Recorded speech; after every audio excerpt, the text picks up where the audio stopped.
Whispers in the halls. Shadows behind shattered windows.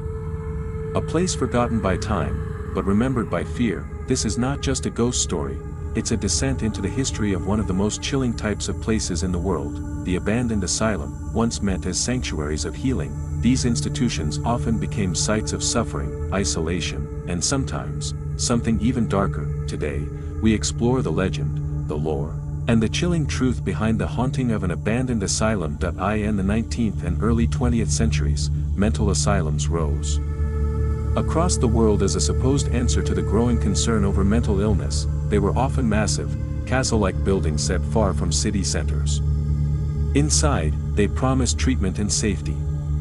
But under the surface, things were different. Overcrowding, underfunding, and lack of oversight turned many asylums into prisons.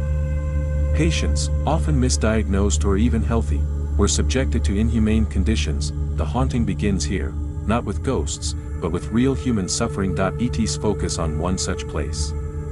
While names may vary, Penhurst, Waverly Hills, Danvers State Hospital, the pattern remains eerily similar. Imagine a massive structure, iron gates rusting shut, ivy crawling up stone walls, rooms filled with decaying furniture and files left behind. At its peak, the asylum housed over 1,000 patients. Many were children, some elderly, others abandoned by families. Records show treatments ranging from cold baths and electroshock therapy to lobotomies. Whistleblowers, years later, spoke of neglect, abuse, and even unreported deaths. The building was eventually shut down, but something remained. After closure, locals began reporting strange occurrences, lights flickering in windows where no power remained. Voices echoing from empty halls. Apparitions in nurses' uniforms. Unexplained cold spots. Visitors reported a feeling of being watched, and some left visibly shaken. Paranormal investigators explored the site, capturing audio, video, and temperature shifts. Some heard names whispered in the dark. Others saw shadow figures dart between rooms. But are these just tricks of the mind, or something more? What causes a place to feel haunted? Psychologists point to emotional residue, the idea that places of extreme suffering can trigger intense psychological responses. The asylum, a symbol of fear and trauma, becomes fertile ground for ghost stories. But some argue it's not just perception. Environmental factors, like mold, infrasound, electromagnetic fields, may cause hallucinations. Yet, none of that explains the synchronized experiences reported by different visitors over decades. Could trauma itself leave an imprint?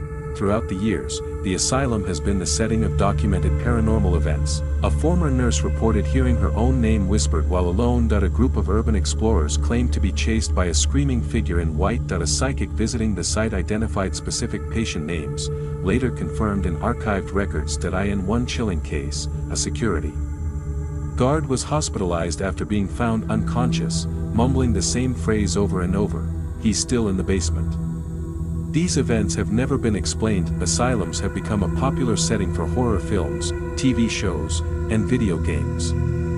Their crumbling architecture and dark histories are irresistible to creators, but this raises a question: are we honoring the past or exploiting real suffering for entertainment? Behind every ghost story is a human story, of misdiagnosed patients, families torn apart, lives forgotten. It's important to remember that the fear we feel is rooted in something very real. The haunting of the abandoned asylum is more than shadows and sounds. It's the echo of untreated pain, the silence of those who were never heard, the fear that what happened inside those walls could happen again. Whether you believe in ghosts or not, one thing is certain: some places remember, and some doors, once closed, never truly stay shut. Thank you for watching.